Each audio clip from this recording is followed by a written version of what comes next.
Two great mysteries dominate our lives, love and money. What is love is a question that has been endlessly explored in stories, songs, books, movies, and television. But the same cannot be said about the question, what is money? It's not surprising that monetary theory hasn't inspired any blockbuster movies, but it was not even mentioned at the schools most of us attended. For most of us, the question, where does money come from, brings to mind a picture of the mint printing bills and stamping coins. Money, most of us believe, is created by the government. It's true, but only to a point.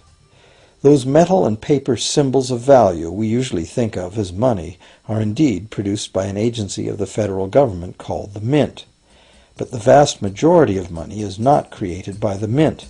It is created in huge amounts every day by private corporations known as banks. Most of us believe that banks lend out money that has been entrusted to them by depositors. Easy to picture, but not the truth.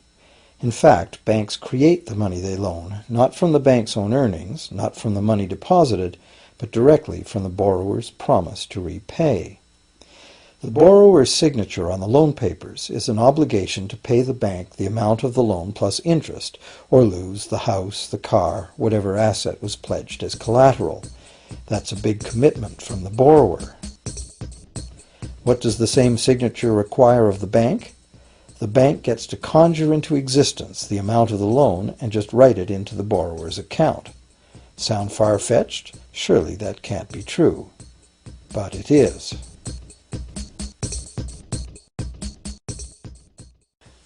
To demonstrate how this miracle of modern banking came about, consider this simple story, the goldsmith's tale. Once upon various times, pretty much anything was used as money. It just had to be portable, and enough people had to have faith that it could later be exchanged for things of real value, like food, clothing, and shelter. Shells, cocoa beans, pretty stones, even feathers have been used as money.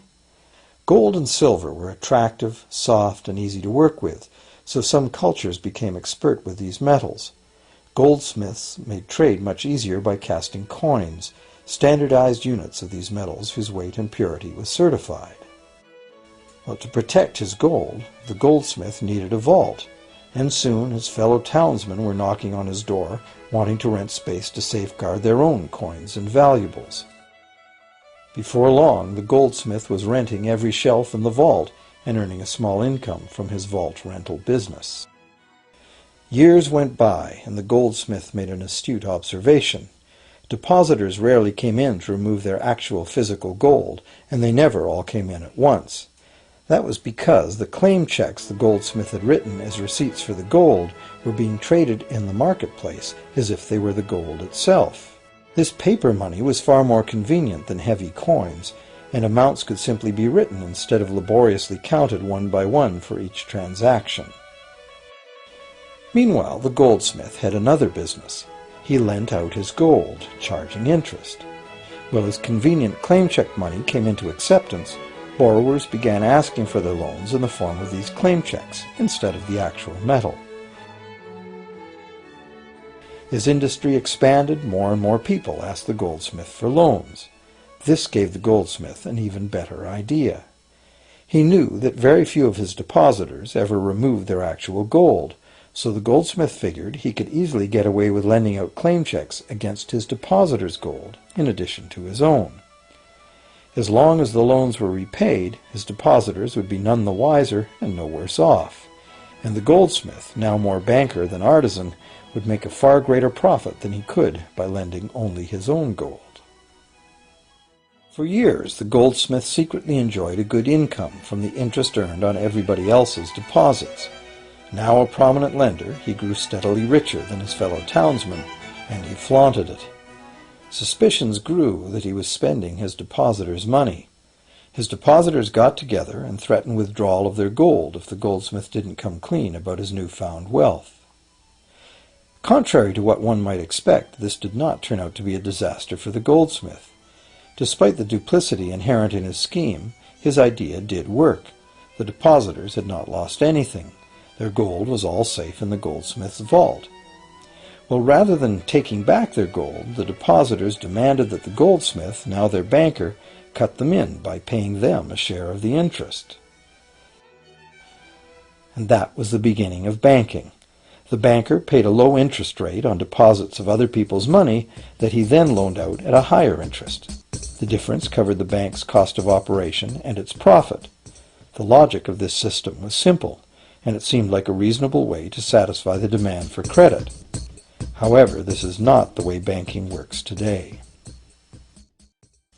Our goldsmith banker was not content with the income remaining after sharing the interest earnings with his depositors, and the demand for credit was growing fast as Europeans spread out across the world. But his loans were limited by the amount of gold his depositors had in his vault. That's when he got an even bolder idea. Since no one but himself knew what was actually in his vaults, he could lend out claim checks on gold that wasn't even there. As long as all the claim check holders didn't come to the vault at the same time and demand real gold, how would anyone find out? This new scheme worked very well, and the banker became enormously wealthy on the interest paid on gold that did not exist. The idea that the banker would just create money out of nothing was too outrageous to believe, so for a long time the thought did not occur to people. But the power to just invent money went to the banker's head, as you can well imagine. In time, the magnitude of the banker's loans and his ostentatious wealth did trigger suspicions once again. Some borrowers started to demand real gold instead of paper representations. Rumors spread. Suddenly, several wealthy depositors showed up to remove their gold. The game was up. A sea of claim check holders flooded the street outside the closed doors of the bank. Alas, the banker did not have enough gold and silver to redeem all the paper he had put into their hands. This is called a run on the bank, and it is what every banker dreads. This phenomenon of a run on the bank ruined individual banks and, not surprisingly, damaged public confidence in all bankers. It would have been straightforward to outlaw the practice of creating money from nothing. But the large volumes of credit the bankers were offering had become essential to the success of European commercial expansion, so instead the practice was legalized and regulated. Bankers agreed to abide by limits on the amount of fictional loan money that could be lent out. The limit would still be a number much larger than the actual value of gold and silver in the vault. Quite often the ratio was 9 fictional dollars to 1 actual dollar in gold. These regulations were enforced by surprise inspections. It was also arranged that, in the event of a run, central banks would support local banks with emergency infusions of gold. Only if there were runs on a lot of banks simultaneously would the banker's credit bubble burst and the system come crashing down.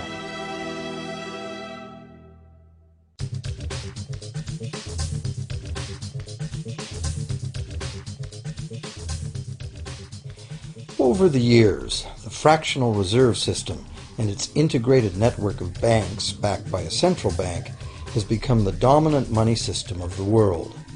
At the same time, the fraction of gold backing the debt money has steadily shrunk to nothing.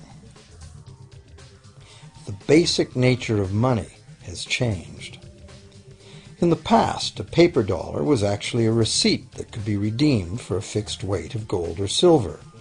In the present, a paper or digital dollar can only be redeemed for another paper or digital dollar. In the past, privately created bank credit existed only in the form of private banknotes, which people had the choice to refuse, just as we have the choice to refuse someone's private check today. In the present, privately created bank credit is legally convertible to government-issued fiat currency, the dollars, loonies, and pounds we habitually think of as money.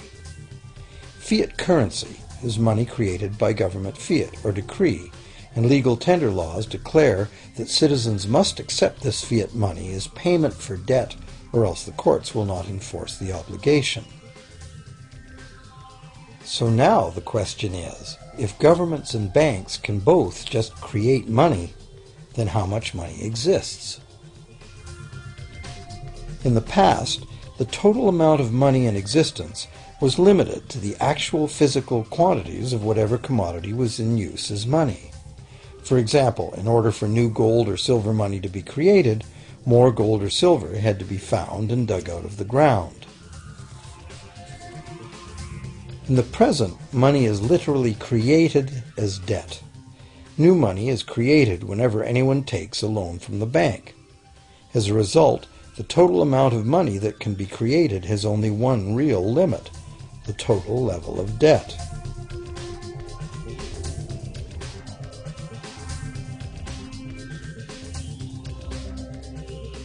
Governments place an additional statutory limit on the creation of new money by enforcing rules known as fractional reserve requirements. Essentially arbitrary, fractional reserve requirements vary from country to country and from time to time. In the past, it was common to require banks to have at least $1 worth of real gold in the vault to back $10 worth of debt money created. Today, reserve requirement ratios no longer apply to the ratio of new money to gold on deposit, but merely to the ratio of new debt money to existing debt money on deposit in the bank. Today, a bank's reserves consist of two things: the amount of government-issued cash or equivalent that the bank has deposited with the central bank, plus the amount of already existing debt money the bank has on deposit. To illustrate this in a simple way, let's imagine that a new bank has just started up and has no depositors yet.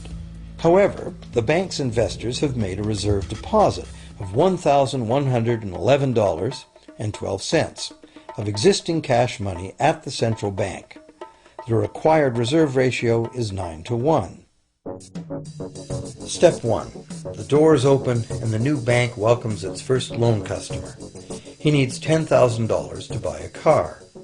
At the 9-to-1 reserve ratio, the new bank's reserve at the central bank, also known as high-powered money, allows it to legally conjure into existence 9 times that amount, or $10,000, on the basis of the borrower's pledge of debt. This $10,000 is not taken from anywhere. It's brand new money simply typed into the borrower's account as bank credit. The borrower then writes a check on that bank credit to buy the used car. Step 2.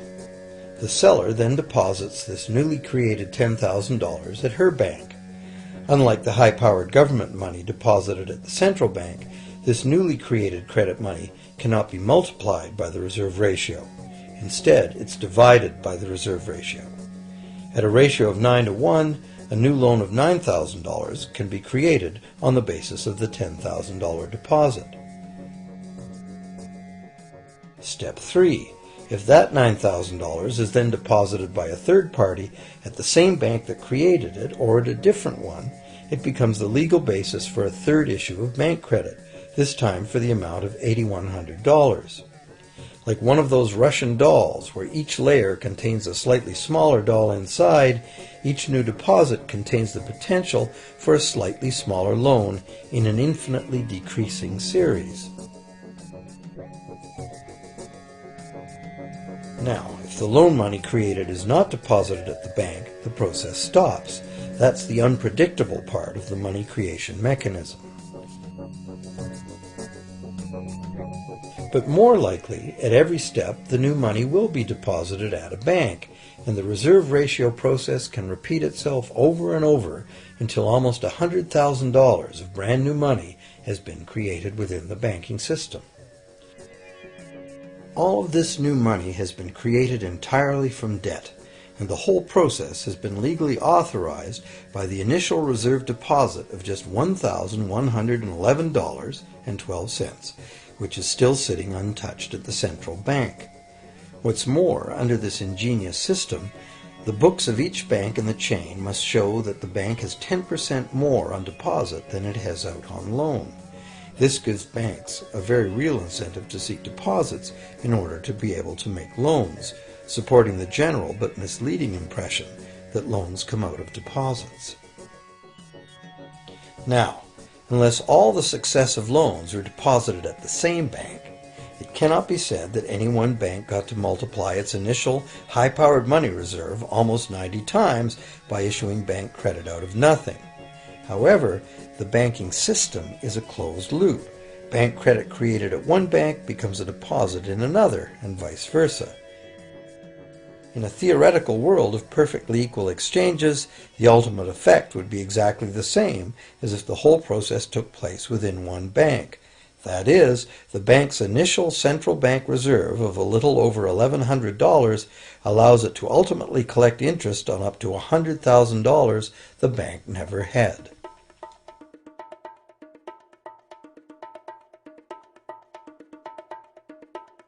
If that sounds ridiculous, try this.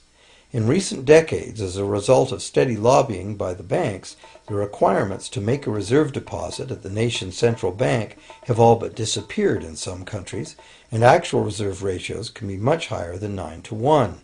For some types of accounts, 20-to-1 and 30-to-1 ratios are common. And even more recently, by using loan fees to raise the required reserve from the borrower, banks have now found a way to circumvent reserve requirement limitations entirely. So, while the rules are complex, the common sense reality is actually quite simple. Banks can create as much money as we can borrow.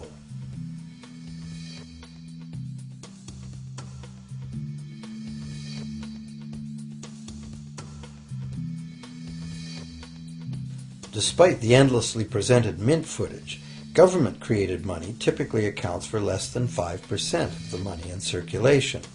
More than 95% of all money in existence today was created by someone signing a pledge of indebtedness to a bank. What's more, this bank credit money is being created and destroyed in huge amounts every day, as new loans are made and old ones repaid.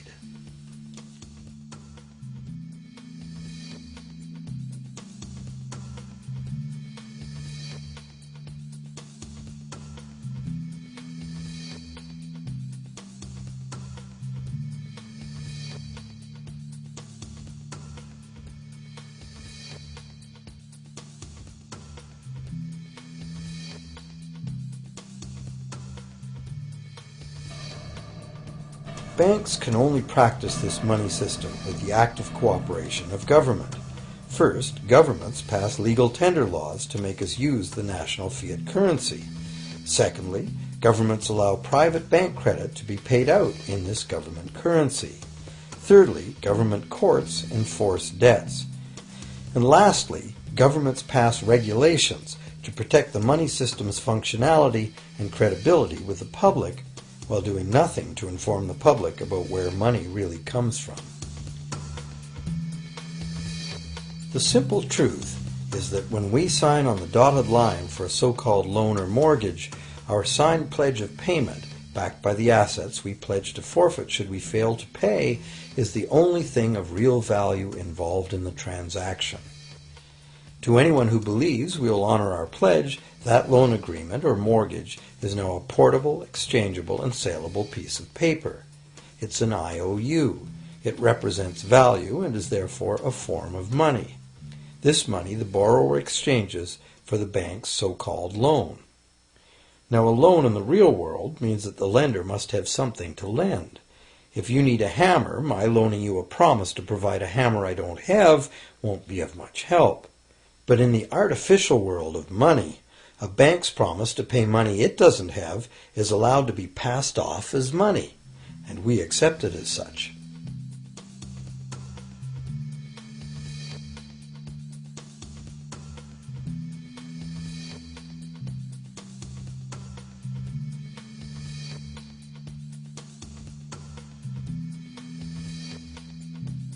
Once the borrower signs the pledge of debt, the bank then balances the transaction by creating, with a few keystrokes on a computer, a matching debt of the bank to the borrower.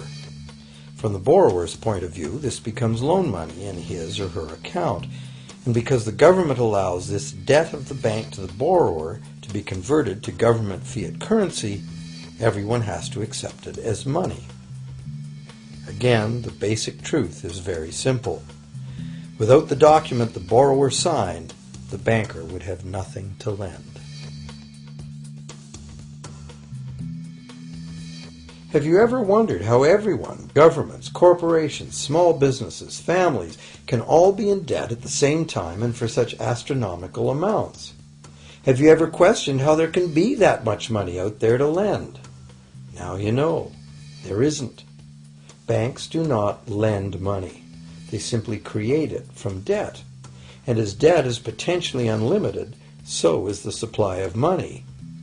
And as it turns out, the opposite situation is also true. Isn't it astounding that despite the incredible wealth of resources, innovation, and productivity that surrounds us, almost all of us, from governments to companies to individuals, are heavily in debt to bankers? If only people would stop and think, how can that be? How can it be that the people who actually produce all the real wealth in the world are in debt to those who merely lend out the money that represents the wealth? Even more amazing is that once we realize that money really is debt, we realize that if there was no debt, there'd be no money.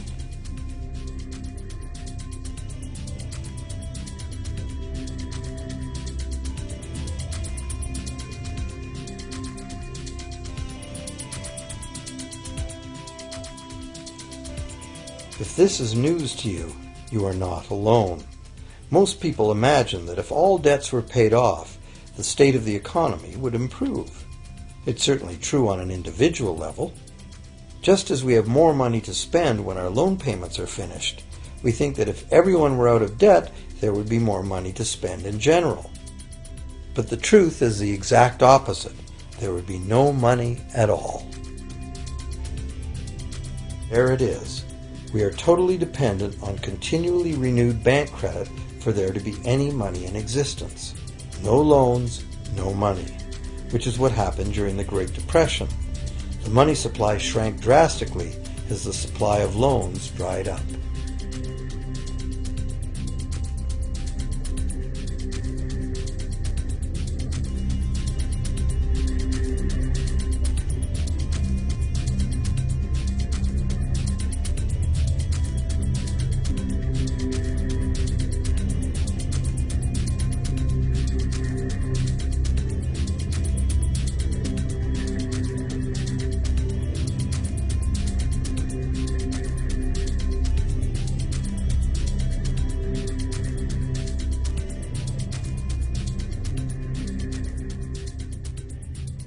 And that's not all.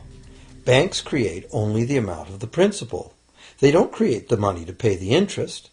Where is that supposed to come from? The only place borrowers can go to obtain the money to pay interest is the general economy's overall money supply.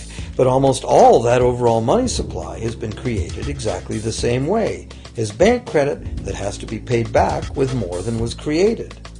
So everywhere there are other borrowers in the same situation, frantically trying to obtain the money they need to pay back both principal and interest from a total money pool which contains only principal. It is clearly impossible for everyone to pay back the principal plus interest because the interest money doesn't exist. This can even be expressed by a simple mathematical formula. The big problem here is that for long-term loans, such as mortgages and government debt, the total interest far exceeds the principal. So unless a lot of extra money is created to pay the interest, it means a very high proportion of foreclosures and a non-functioning economy. To maintain a functional society, the rate of foreclosure needs to be low. And so, to accomplish this, more and more new debt money has to be created to satisfy today's demands for money to service the previous debt. But of course, this just makes the total debt bigger, and that means more interest must ultimately be paid, resulting in an ever-escalating and inescapable spiral of mounting indebtedness.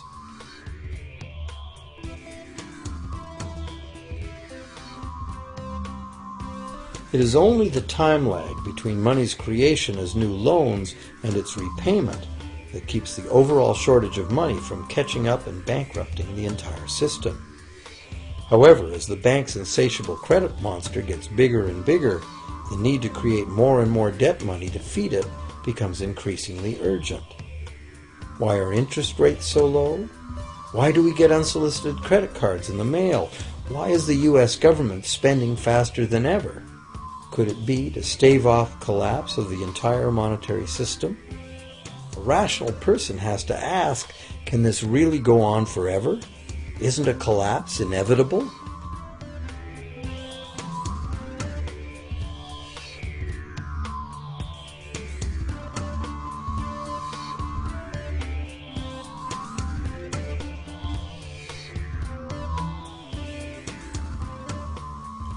Money facilitates production and trade. As the money supply increases, money just becomes increasingly worthless unless the volume of production and trade in the real world grows by the same amount.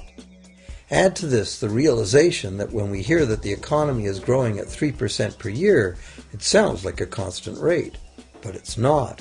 This year's 3% represents more real goods and services than last year's 3% because it's 3% of the new total. Instead of a straight line, as is naturally visualized from the words, it is really an exponential curve getting steeper and steeper.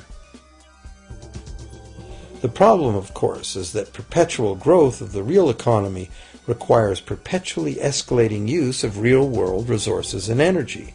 More and more stuff has to go from natural resource to garbage every year, forever, just to keep this system from collapsing.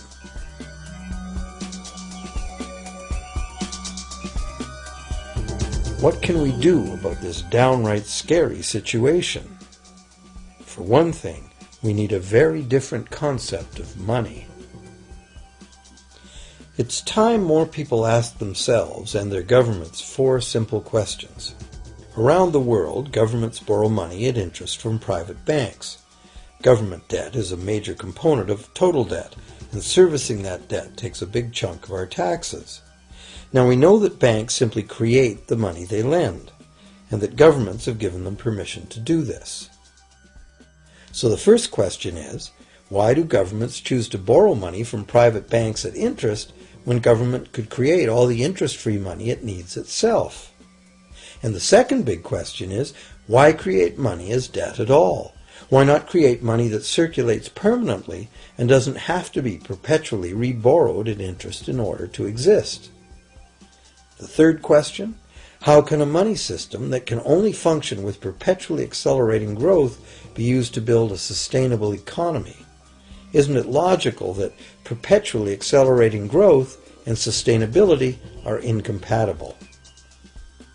And finally, what is it about our current system that makes it totally dependent on perpetual growth? What needs to be changed to allow the creation of a sustainable economy?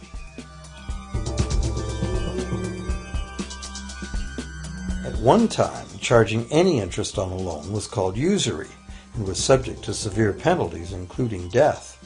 Every major religion forbade usury. Most of the arguments made against the practice were moral. It was held that money's only legitimate purpose was to facilitate the exchange of real goods and services.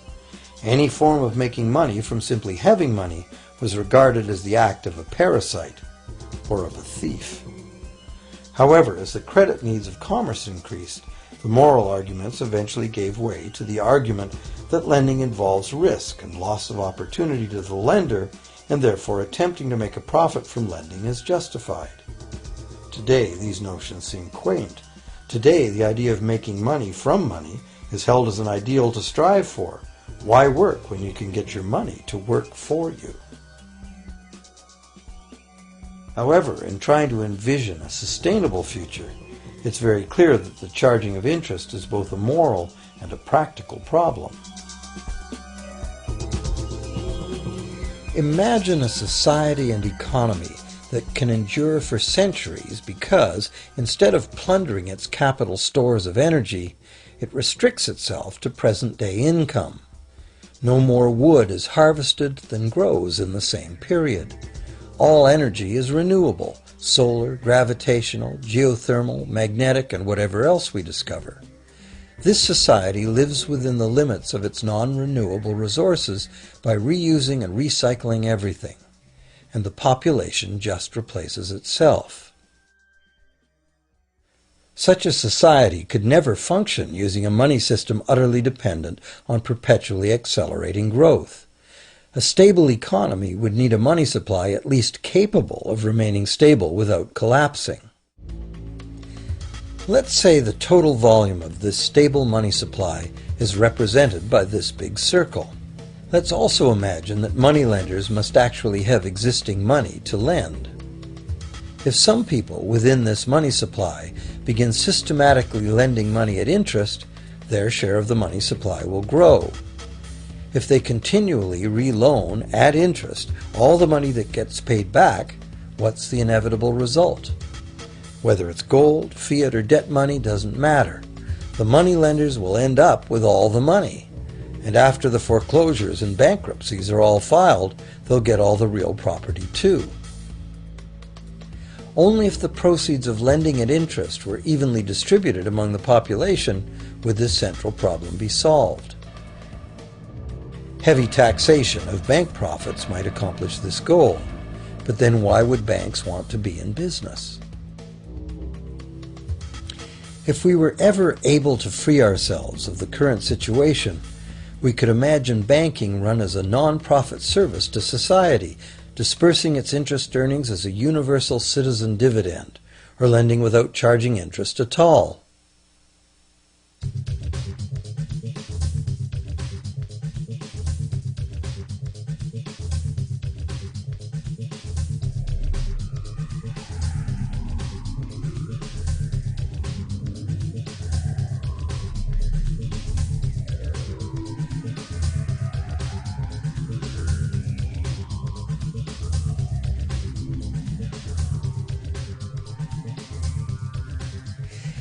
If it is the fundamental nature of the system that causes the problems, tinkering with the system cannot ever solve those problems.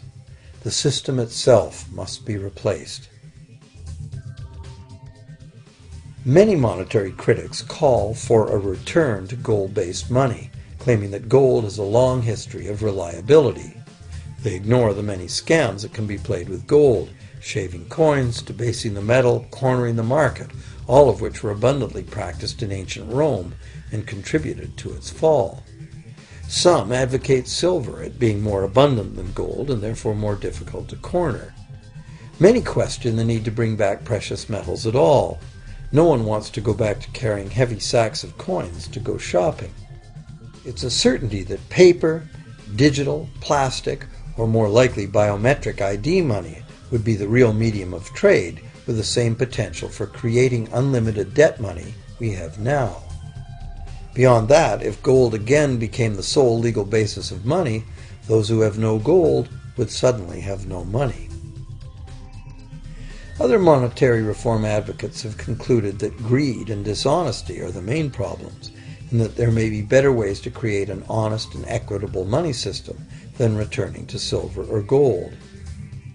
Inventive minds have proposed a variety of alternate ways to create money. Many private barter systems create money as debt, much as banks do, but it is done openly and without charging interest. An example is a barter system in which debt is expressed as pledges of hours of work, all work being valued equally at a dollar figure that then allows hours to be equated with the dollar price of goods. This kind of money system can be set up by anyone who can devise a way to do the accounting and find willing and trustworthy participants. Setting up a local barter money system, even if it were little used now, would be prudent emergency planning for any community. Monetary reform, like electoral reform, is a big topic, and one that requires a willingness to change and to think outside the box. Monetary reform, again, like electoral reform, will not come easily, because the enormously powerful interests that benefit from the existing system will do their utmost to maintain their advantage. Now that we've seen that money is just an idea, and that in reality money can be whatever we make it, here's one very simple alternative monetary concept to consider. This model is based on systems that have worked in the past, in England and America, systems that were undermined and destroyed by the goldsmith bankers and their fractional reserve system.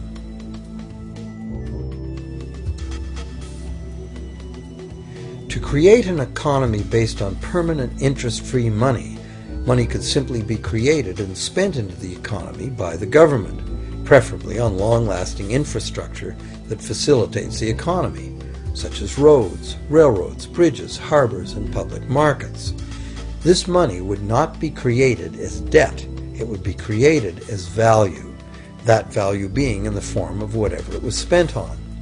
If this new money facilitated a proportional increase in trade requiring its use, it would cause no inflation whatsoever. If government spending did cause inflation, there would be two courses of action available. Inflation is equivalent in effect to a flat tax on money. Whether the money goes down in value 20% or the government takes 20% of our money away from us, the effect on our buying power is the same. Viewed this way, inflation in place of taxation might be politically acceptable if well spent and kept within limits. Or government could choose to counter inflation by collecting tax monies that it then takes out of use, thus reducing the money supply and restoring its value. To control deflation, which is the phenomenon of falling wages and prices, the government would simply spend more money into existence. With no competing private debt money creation, governments would have more effective control of their nation's money supply. The public would know whom to blame if things went wrong. Governments would rise and fall on their ability to preserve the value of money. Government would operate primarily on taxes, as it does now, but tax money would go much, much further, as none of it would be required to pay interest to private bankers. There could be no national debt if the federal government simply created the money it needed.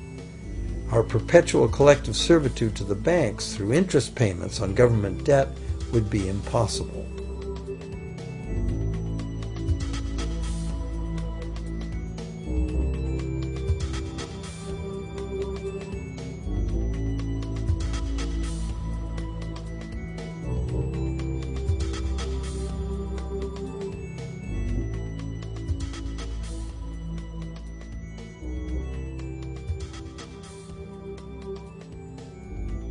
What we have been taught to believe as democracy and freedom has become in reality an ingenious and invisible form of economic dictatorship. As long as our entire society remains utterly dependent on bank credit for its supply of money, bankers will be in the position to make the decisions on who gets the money they need and who doesn't.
Few people are aware today that the history of the United States since the Revolution in 1776 has been, in large part, the story of an epic struggle to get free and stay free of control by the European international banks. This struggle was finally lost in 1913 when President Woodrow Wilson signed into effect the Federal Reserve Act, putting the international banking cartel in charge of creating America's money.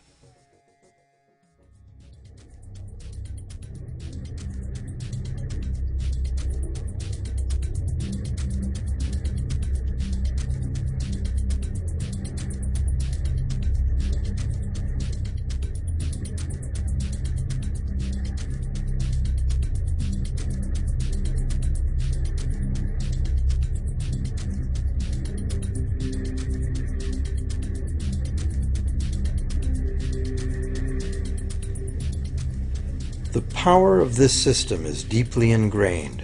So is the educational and media silence on the subject. Years ago, a Canadian Deputy Prime Minister surveyed scores of non-economists, both highly educated professionals and common-sense people on the street, and found that not one of them had an accurate understanding of how money is created. In fact, it's probably safe to say that most people, including the frontline employees of banks, have never given the matter a moment's thought. Have you?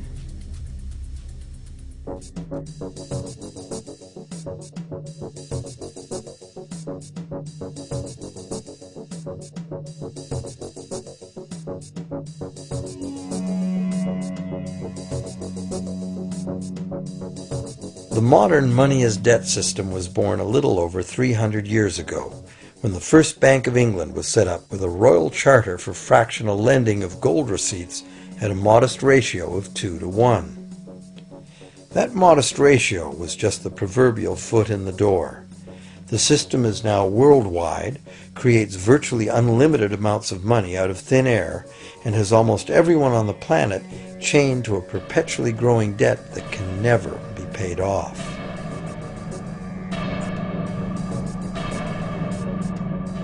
Could it have all happened by accident? Or is it a conspiracy? Obviously, something very big is at stake here.